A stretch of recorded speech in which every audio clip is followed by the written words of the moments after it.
And a lot of times fear is used as a way to get you to accept beliefs, but they're just constructs. It sort of helps form the tapestry of your life.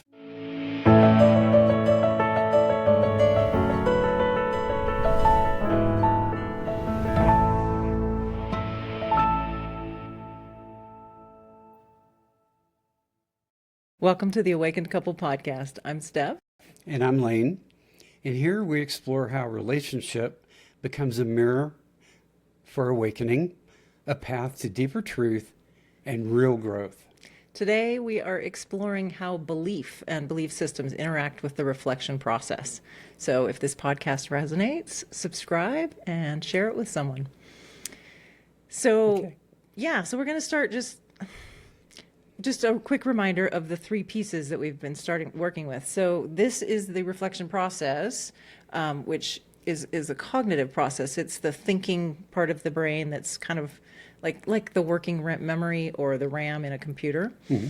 And the nervous system, that's our brain, our peripheral nervous system, that whole fight or flight stuff, all of that. And that is stress and emotions, that sort of thing. So the nervous system is analogous in a computer to the chips, the TPUs and GPUs are the hardware of an old computer, with the one exception that our nervous system doesn't sit there quietly and do what it's told. It gets a little excited and kind of stirs up the pot a lot for us.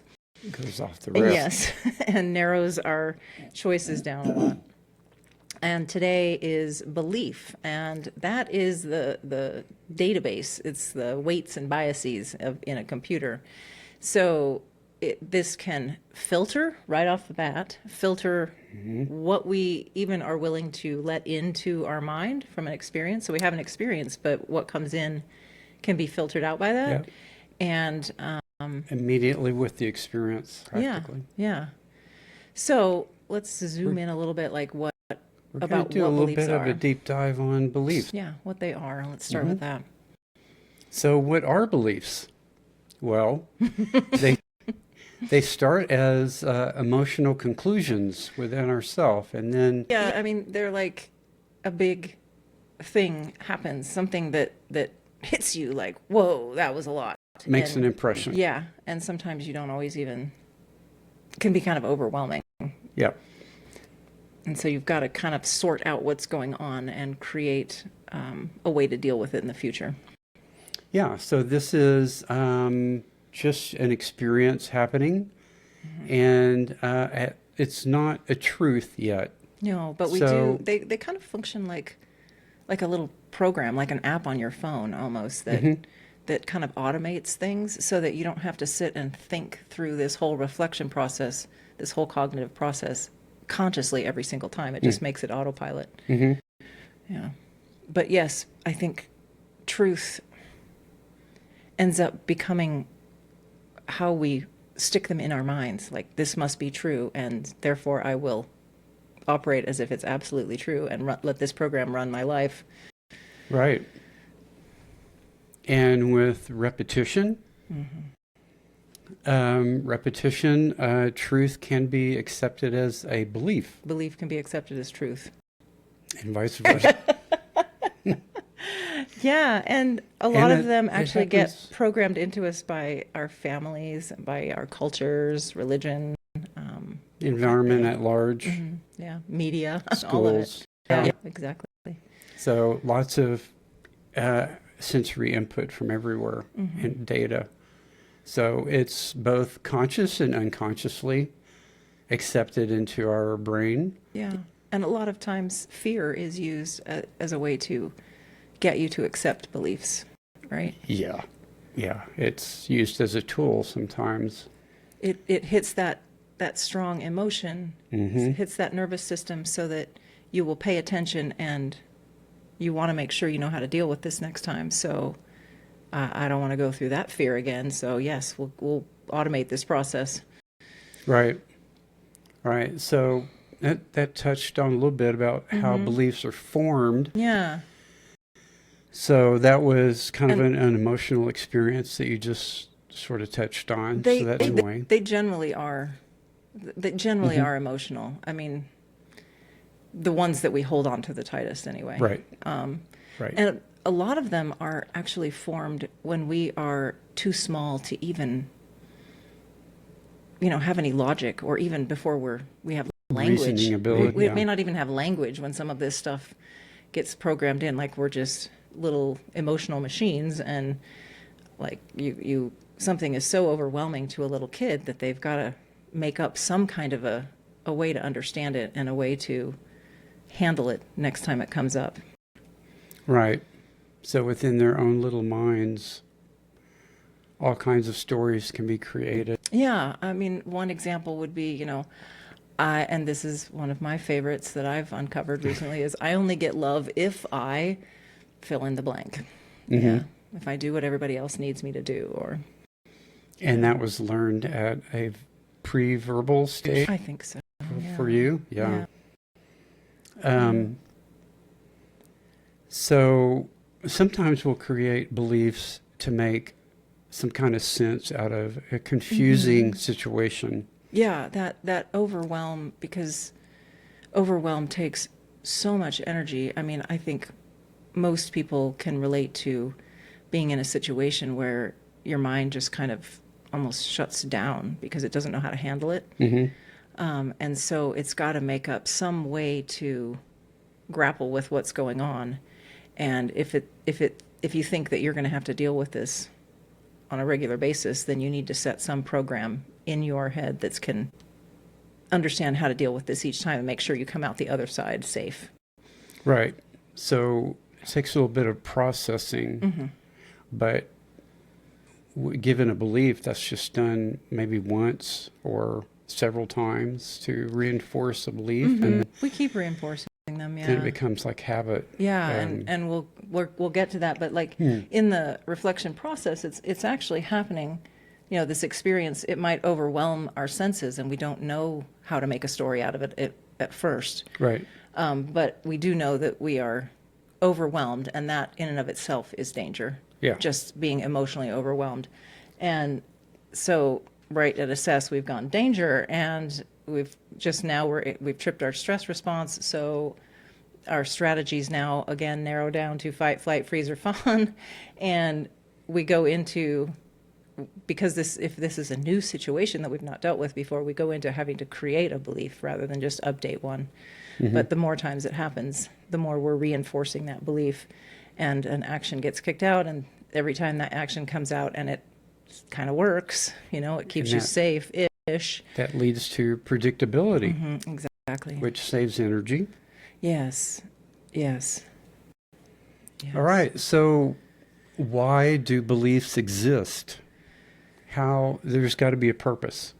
They're actually, So how are they helpful? they are helpful, because who wants to sit and go through this consciously every single second of every single day, all the time? Right. We can't do that. So they're kind of filtering out a lot of information, so we don't have to figure out what to process all the time. So beliefs are part of the filter They're process. a filter, and that I mean, you're saying helpful, but it's kind of a double-edged sword. It's helpful, and then until it's not, until it's filtering out things you would actually like to see now. I really want to see energy, but I have learned since childhood to filter that out, and I'll be darned if I can turn it back on now, Sometimes I can catch my mind filtering things out almost in an instant. I just catch little bitty edges of something, and then it's gone. So That's kind of cool, actually, that you're starting to notice that. I love that. Yeah. And you mentioned it creates predictability, and not that predictability is necessarily safe, but we think it is. We think Right. if we can know what's coming, that we can, head it off. Well, it can remove, in large part, the stress response. If it's a known, predictable thing, then we can skip a little bit of nervous system. Overwhelmed. Yeah, Overwhelmed, yeah. exactly. Because, And again, that autopilot, right? So not only have you got something predictable, but you don't even have to think about it anymore. It's just Yeah. autopilot, out comes the action, on you move to your next thing. Then it goes unconscious. So Yeah. that brings up that most, if not everyone, has a lot of unconscious beliefs that they're not even aware of, that they operate off of every single day. In fact, a lot of them are based on things we put into that were put into us, or that we put into ourselves when we were so tiny that we have no memory of doing this. And we just, like you say, we think of them as true. We just keep updating them a little bit, but it's still the filtering same. filtering our environment by seeing them, by seeing through this belief, and so we just see what we are willing to believe is going on, and then, oh look, it's true. My belief is true, because we're missing everything that's proving it not true. Supporting evidence. And so, I mean, I think it's good in that it automates a lot of that stuff. It does give us the feeling of life being somewhat predictable and safe, and so it keeps that nervous system response down, which And you need reduces in order to be overload. healthy. Yeah, and right. TMI. Yeah, Yeah. yeah. So it's not like they're a problem. They're actually a tool, which they're super useful. It's just if you're running, when they become a problem is when we think they are absolutely true and we stop changing them. So we're just running on beliefs that these autopilot programs that helped when we were a kid, but now maybe we live in a completely different environment and we want to do something different. But these old programs, these old habits of ways of thinking and behaving and stuff are still running. Yep. But they're true, so we can't change truth. Right? I mean, it gets into this funny thing, but if you want to make it into a tool, we have to kind of get that truth idea out of there. Right. Yeah. Yeah. Things evolve. And that's certainly the case with truth. Even more than truth, I think a lot of us, we think of them as who we are. We identify with them. And that is what trips this nervous system. What we'll sense as danger a lot of the time is that, hey, you're trying to say something against what I believe is true. You're trying to say I'm wrong. Like there's something wrong with me personally. And what ego likes to hear that. All right, that's being a little blunt perhaps, but I mean, I think maybe these beliefs just have their own protection mechanisms built into them. Yeah. To keep them from. Oh, I've certainly experienced that. Oh, yeah. That's pretty much what leads to most of our. I mean, that's where we're going to talk about in a little bit. That's where the gold is when you get that emotional trigger. Yeah. That's that indicator light that says, oh, I think there's a belief here that I am considering to be who I am. And maybe it's time for me do I want to change this belief or do I want to keep it? Like, is it actually serving me? Yeah. So let's kind of go through this a little more carefully, how it's affecting, the actual experience, because it is those beliefs, all the way from your childhood, the ones you're still operating on unconsciously are filtering out anything that doesn't agree. Right. So we're missing a lot, actually. I mean, we might see some our things, perception. but we might judge them or discount them or, Right. oh, I could never do that, or whatever your way of pushing it aside. It seems like that would greatly reduce even the number of options of what you have available, since you're judging things almost immediately. Your brain is just automatically running it through that filter. In a way, I guess you could say it sort of helps form the tapestry of your life, your belief systems, your experiences, and so forth. Yeah. Filtering what you can see is going to automatically influence your interpretation, because you're going to interpret based on that belief, essentially. Yeah, So, or beliefs, yes. plural. Yes. Yes. Yeah, because we seem to load ourselves up with these things. Yeah. Yeah. So now I've basically just made a story that is based on the beliefs I already have, and I'm assessing whether I'm in danger, and if I have already decided that whenever this thing happens, it always means it's, a hit to my person or my beliefs or my safety or how much I can handle, then I'm going to go into fight or flight, and boom, there we go again. But it allows the brain to predict. Unfortunately, it's often predicting danger out of a lot of these things, but Right. and it keeps you from seeing more of reality. Yeah, if the danger button gets tripped, then as we've discussed on previous episodes about the stress response, it clouds our judgment. It doesn't allow us to see all the options available. Yeah. And it kind of creates this self-fulfilling prophecy where you'll only allow into your mind what you believe, and therefore everything you see fits your beliefs and reinforces those beliefs that you have, because you're completely, we are able to actually ignore everything else.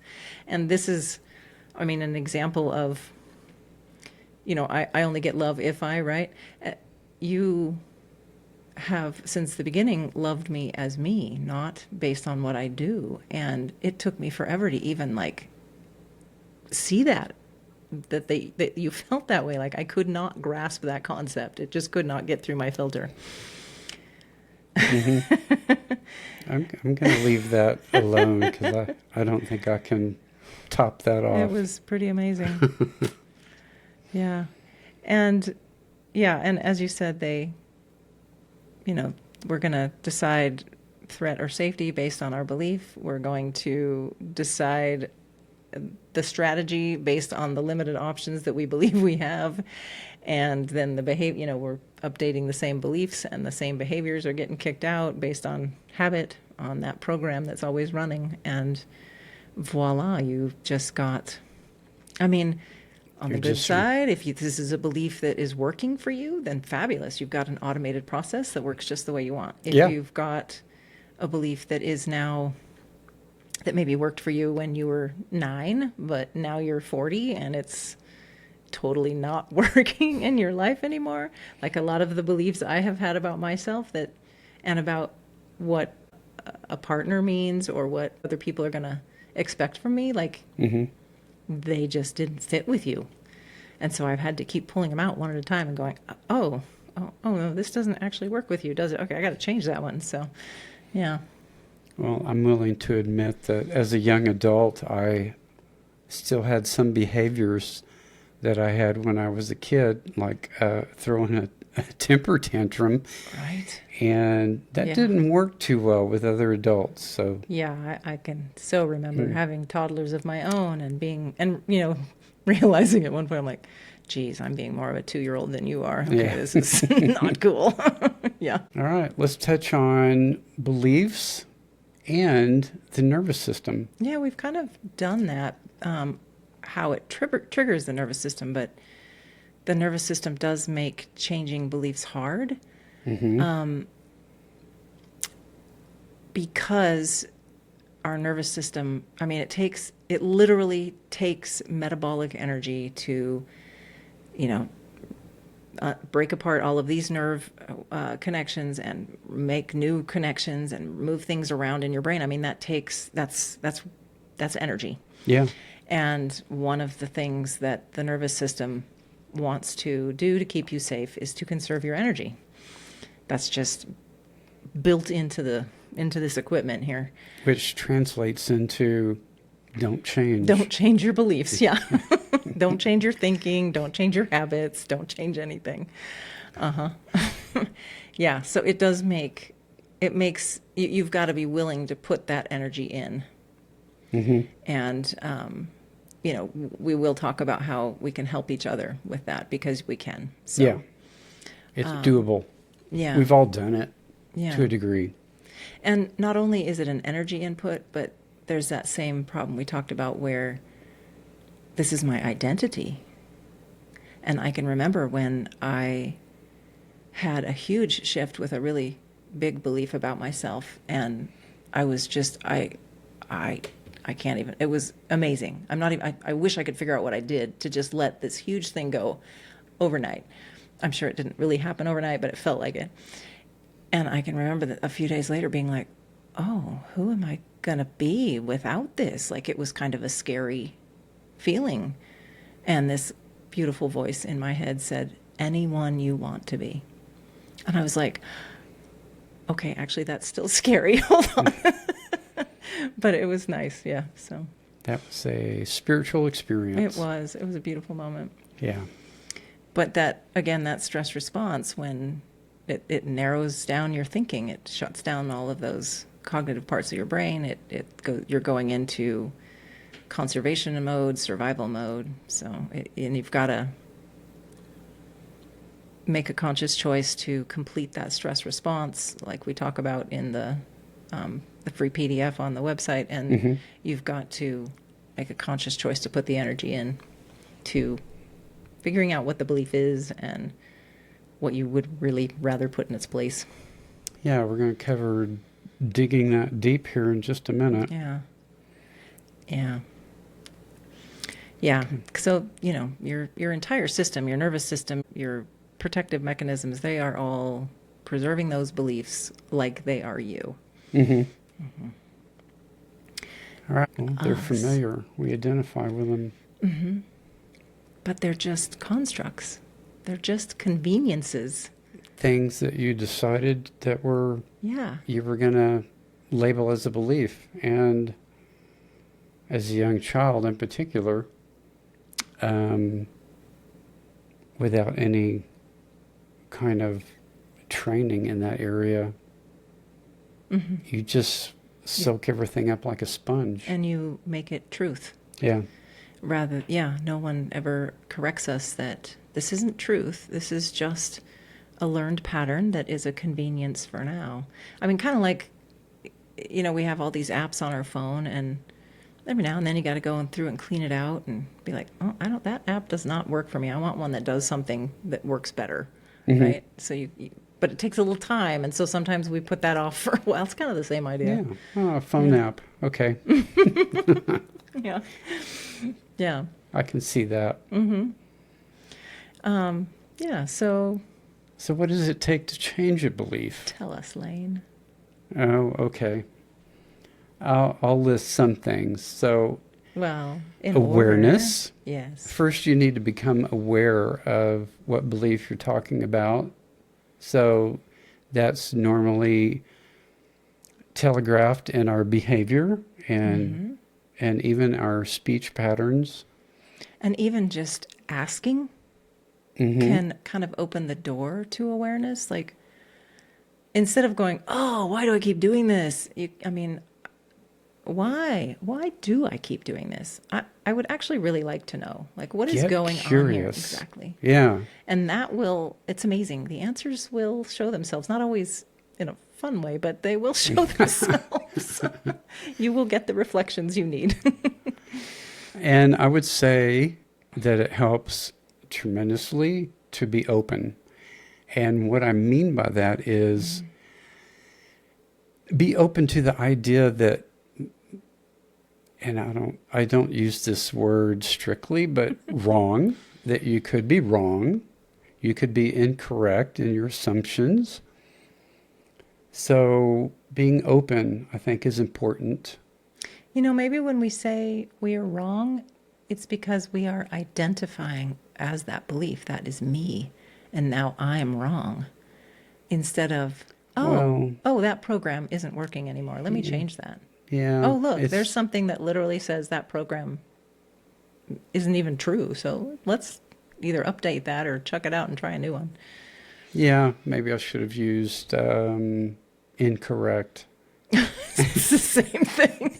No, but I just mean In the reason accordance to the who you reason want it to be. feels yucky to say I'm wrong is because we are actually identifying with that belief. Right. And once we aren't identifying with it, when it's not who we are, it's not our truth, it's just a pattern in us. Yeah. And we can change it Yeah. if we want to, or we can keep it. I mean, I've had some that have driven people crazy, things that I do, and I'm like, I actually kind of like that about myself. I'm not going to change it. Too bad for you, Go away.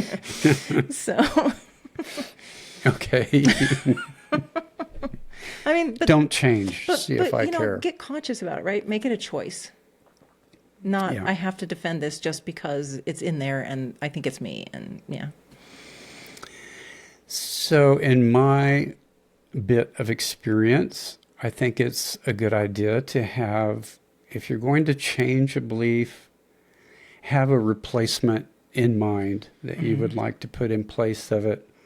So it might be a different version of the same belief, or it might be something vastly different. Yeah, because we all know how hard it is to not do something.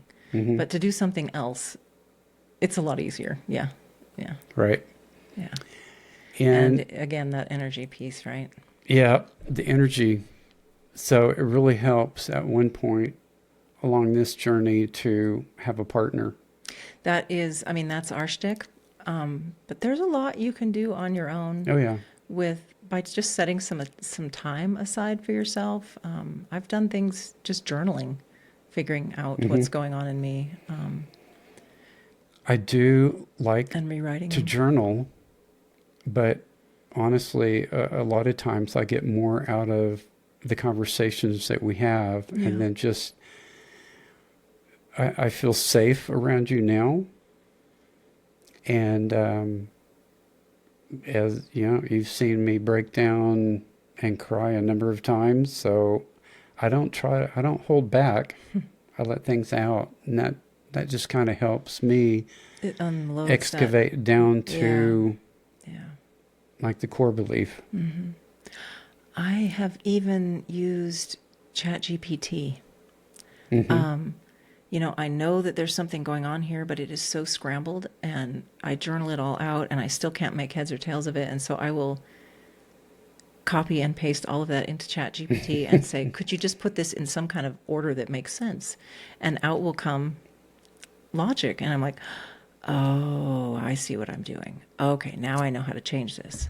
An objective view. It kind of is a way to decouple the thinking process from the nervous system that is freaking out, and Yeah. and it really, yeah, it's just kind of a tool for that. I've found that really helpful on a couple of occasions where I was dealing with something really big and just so confused. Yeah, AI. It's amazing. It's a great tool. yeah, yeah. But of But course, don't there's others. identify with it.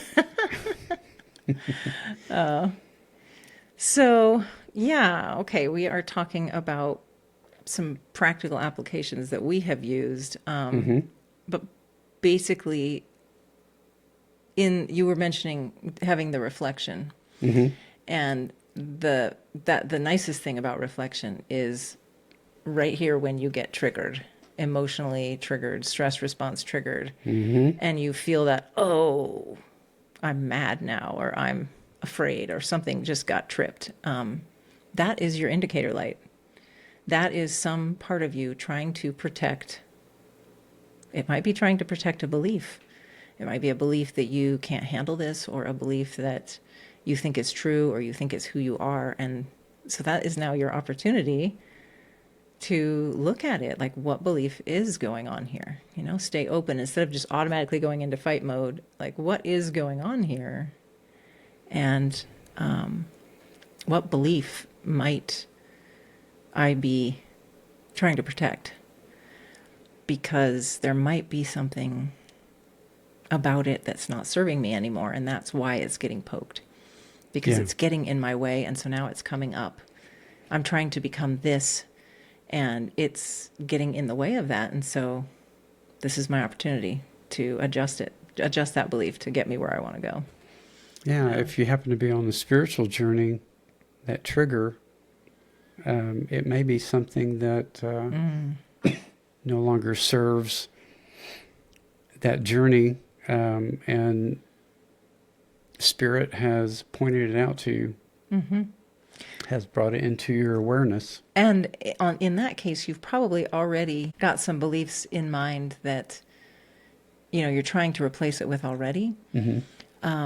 And so now you can kind of start, overriding your habitual actions and your nervous system here and beta test your new belief, like try acting like the one you want to believe is true.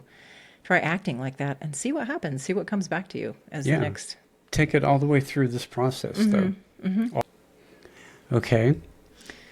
Yeah. So basically, I think we can wrap up. Yeah. Beliefs are filtering what experience you have. They are shaping what you're able to actually perceive of an experience and the story that you can make. They are useful. They are, and they're not truth. No, they are not who you are. They're just a program to make your life more convenient. And you can update your program anytime. You just need to know where in the program that needs updating. All right. So thanks for joining us on the Awakened Couple podcast, where relationship becomes a path to awakening. And if you would like to go deeper, visit awakenedcouple.com and join the early list to get a discount on membership. Yeah. To become a member of our community. Founding members, yeah. Yeah. Thank you. See you next time. Bye-bye.